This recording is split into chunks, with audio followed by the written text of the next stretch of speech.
Hey guys, what's up? My name is Barbara Kearney. I am a broker in the state of Kansas, and thanks for coming back to my YouTube channel. So today we're going to start a series on how to buy a home. And in this series, I'm going to provide you a checklist of some things that you can look at to determine if you are ready to purchase a home. And then when we're done, I'll take this list and I'll put it in the detailed description below and you can download it. So that way you can have it in front of you if you need. A few things before I get started. First, I have a clipboard here. So yes, I'm going to read my notes so I don't forget anything. But first of all, I want you to understand everything I'm going to talk about today is simply in my opinion from my 18 years of selling real estate and being in the industry. Okay, number two, this is a huge decision. So I just want you to go ahead and get that in your head that this is not purchasing a car. There are a lot of factors that can happen. And so I want you to take this very seriously. And of course, you've probably heard this a million times, but financially, it's one of your largest investments that you will make. So this is not something we're going to do overnight. This is a process. So you need to take your time and think through all the steps. So, okay, we're going to get started with a checklist. And like I said, at the end of this, you can download this so that you can have it in front of you if you need it. First question you need to ask yourself. Do you pay your rent on time? And when you do you have a little bit to spare? So if you do that, it would be favorable that you could purchase a home. If you pay your rent on time, that's critical. Number two, how's your career going? Like, do you have a good job? Is it stable? Do you foresee any issues? Have you been in it for a while? You know, if you're not going to pay cash, lenders want people that they can give loans to that are not a big risk. And one of those things they'll look at is, do they have a job? Have they stayed in their job, etc. So make sure you're good in your career and your job. Number three, do you have a handle on your debt? Are you maxing out all your credit cards every month? Or I don't know, spending every dollar you have? You got to get the debt under control. That is critical. Do you live off of a budget? You know, if you haven't yet, set yourself up a budget and live by it. Once you get in the routine, it's a lot easier to keep doing it versus just never do it. And if I have money in my checking, I spend it. That's not the way you're going to get to buy a house. Be sure you have a budget and you stick to it. And if you're not sure what that could be, talk to your parents. Talk to people that you know are in a good financial situation, and I bet you they will help you. Do you have extra money in your paycheck? Each month when you get your check or bi-weekly, whatever, do you have money left over? Or are you having to spend every dime? If you do, then that is favorable towards looking at buying a home. Number six, do you have 3 to 6 months worth of expenses in a savings account? So we're going to talk about 4 buckets. This first bucket is a savings account of 3 to 6 months worth of your expenses so that if you lose your job, you can make your house payment. It's not like renting. You can't just call the landlord and say, I'm not going to pay. And, you know, this is a bank and they could take your home from you. So you have to be prepared for that.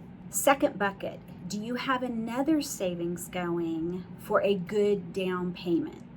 Especially in the seller's market, you want a good down payment. You want to be a strong buyer, and it's going to be cheaper for you in the long run the more money you have down.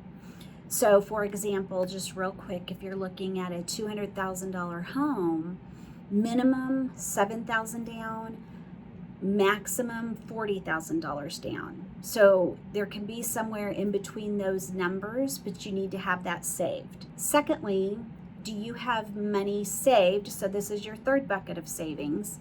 Do you have money saved for closing costs? They're going to charge you, the bank is going to charge you to get a loan, and you're going to have to be able to pay for that at closing. So that's probably, this is just a guess, anywhere from $3,000 to $5,000, depending on the price of home. So do you have that money saved? Do you have, this is our fourth bucket, do you have money for an earnest deposit, which is generally $1,000 or more? The more you put down, the stronger your offer, but a lot of them are $1,000. And then $500 or $600 for inspections. So do you have that money saved in your fourth bucket? When you purchase your home, you're going to make a payment. Are you going to be okay if that payment fluctuates? That payment that they give you is going to include your property taxes being paid and insurance being paid most of the time. Things change, those numbers change. So just because at closing this is your payment, it may not mean that is what it's going to stay at. So you need to be prepared and financially able for that to fluctuate. You need to be, this is number 11, you need to be in a good frame of mind. You need to be mentally prepared, good relationships, you're making good decisions, you're just in a good frame of mind to make a really big financial purchase. Number 12, are you at a place where you are just really ready to own your own space? You want to do your own thing, and a landlord, they own your home or wherever you're renting. They can sell it out from under you at any time, depending on what your lease says. But are you just really ready for it to be yours so that you can make the decisions? Number 13, are you ready for your money to start working for you and not your landlord? If you're tired of that, you're ready for it to start working for you, then that's favorable reason to own a home. Are you at the place where you really want to have something and have it paid off at retirement? That should be your goal. And so the earlier you start, the more time you're going to have to get that house paid off. Number 15, let's say you have children and you want to get into a school district where you want your children to go. You want to pick the right school for you. So you want to be sure, yes, you could probably go in and get a rental, but if you're moving into a school district, it might be a good time to consider purchasing a home. And the last one, you're ready to remodel. Like, you want to paint your walls purple and you want to be able to do to your house what you want to and not have to live by what your landlord says.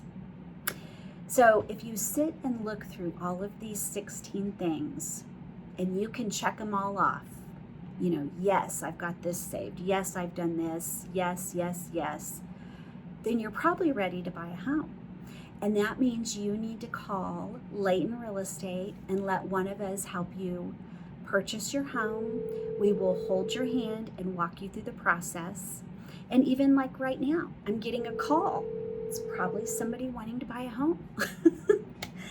So anyway, just remember, the more options on this checklist that you have checked off, the less you're going to pay in the long run. And the more education you have, the better decision you're going to make. So I hope this helps. Again, I'll put this checklist in the box below, and we will continue our series about how to buy a home. And I'm going to try to break it up into these videos for you so you can walk through the process with me. If you have any questions at all, feel free to comment and I will get back with you. And again, thanks for coming back to my channel, and be sure to subscribe so you don't miss the next video. All right, guys, thanks. Have a good day.